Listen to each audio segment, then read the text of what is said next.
The night I realized I was in love with her, everything felt wrong. Not just complicated, wrong in a way that made my chest tighten and my thoughts spiral.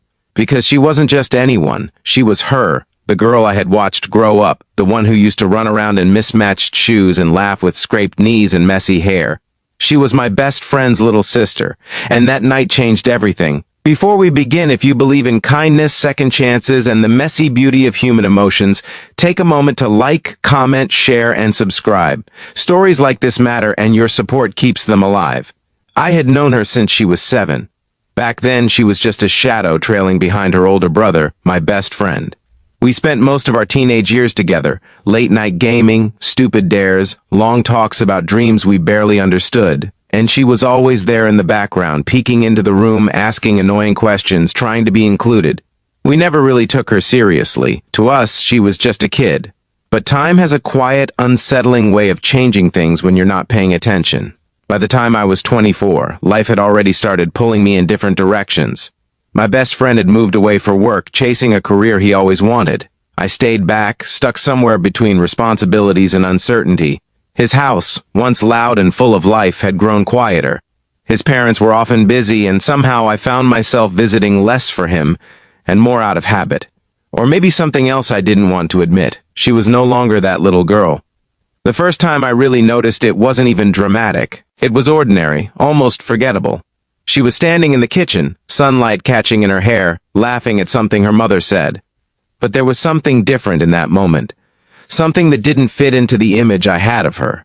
She had grown into someone I didn't recognize anymore, and that realization made me uncomfortable.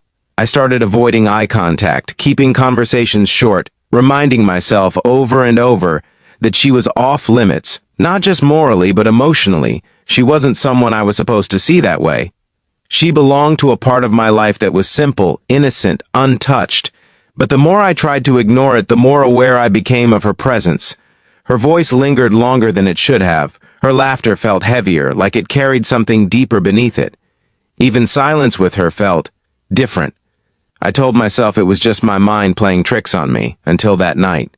It had been raining all evening, one of those slow, relentless storms that make the world feel smaller.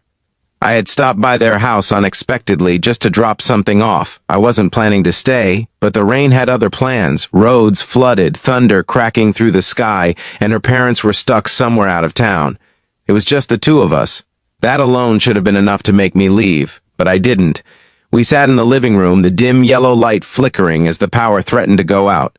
At first, everything felt normal, casual, safe. We talked about small things, work, her studies, how her brother was doing in another city. But slowly, the conversation changed. It shifted into something deeper, something heavier. She started talking about feeling lost, about the pressure of expectations, about how everyone still saw her as that little girl who didn't know anything. She laughed while saying it, but there was something fragile underneath, something that made it hard to look away. For the first time, I wasn't seeing her as my friend's little sister. I was seeing her as a person, and that scared me.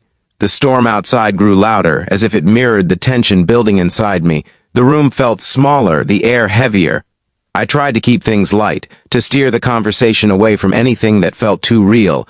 But she didn't let it go. She looked at me in a way she never had before, steady, searching, almost like she was trying to understand something she had been holding back for a long time. And then she said something that shattered whatever fragile boundaries I had left. She told me she had always trusted me more than anyone else, that I was the only person who had never treated her like she didn't matter. It wasn't dramatic, it wasn't romantic, but it hit harder than anything else could have, because in that moment, I realized I had been lying to myself. This wasn't just confusion, it wasn't just nostalgia or misplaced feelings. It was real, and I didn't know what to do with it. The power went out shortly after, plunging the room into darkness. For a few seconds, neither of us moved. The only sound was the rain and our breathing, too loud, too close. I remember thinking, this is where everything changes. And it did, not in a sudden, explosive way, not in something you could easily point to and say, this was the moment, but in something quieter, deeper. Something that settled into my bones and refused to leave. We sat there in the dark, talking more honestly than we ever had before, about fears, regrets, things we never said out loud. And somewhere in between those words, something shifted between us. something irreversible. By the time the lights came back, nothing felt the same. I left soon after. But I didn't leave that night behind. The days that followed were unbearable in a way I hadn't expected. Everything felt normal on the outside, but inside, I was constantly at war with myself. I tried to distance myself again, convincing myself that it had just been a moment, a temporary lapse in judgment caused by the storm, the darkness, the vulnerability. But deep down, I knew better. You don't just forget something like that. You don't unfeel what has already taken root. And the worst part was, I didn't know if she felt it too.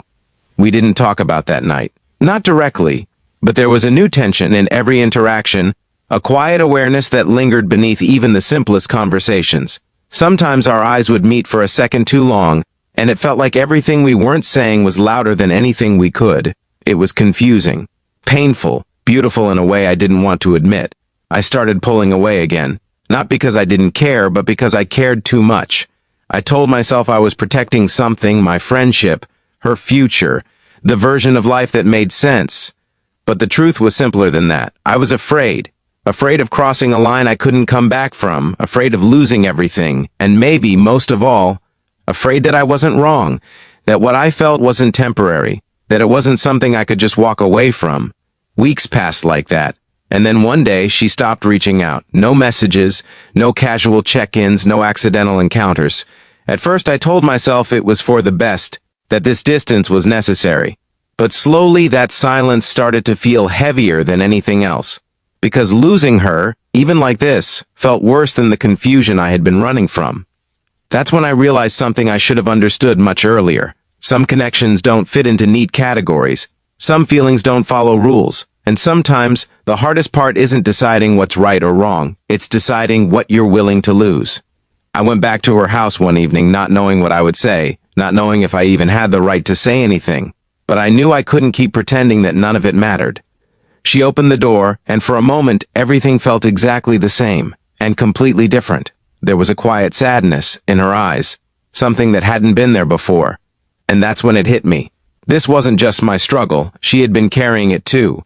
Before we reach the ending, if this story has touched something inside you even a little, please like, comment, and share your thoughts. It truly helps more than you realize. And before the final moment, I have a small request. Comment the word understood if you've ever felt something you couldn't explain, something that changed you forever. We didn't say much at first. We didn't need to, because sometimes the most important things are already understood. I don't know what the future holds for us. I don't know if what we felt that night will turn into something lasting, or something we'll both look back on as a turning point in our lives. But I do know this. That night didn't just change how I saw her. It changed how I saw myself. It forced me to confront feelings I didn't want, truths I wasn't ready for, and choices I couldn't avoid. And maybe that's what makes it so unforgettable. Not the romance, not the tension, but the honesty. Because sometimes, the most powerful moments in life aren't the ones that give you answers. They're the ones that leave you asking questions you can't ignore. And maybe, just maybe, that's where real change begins.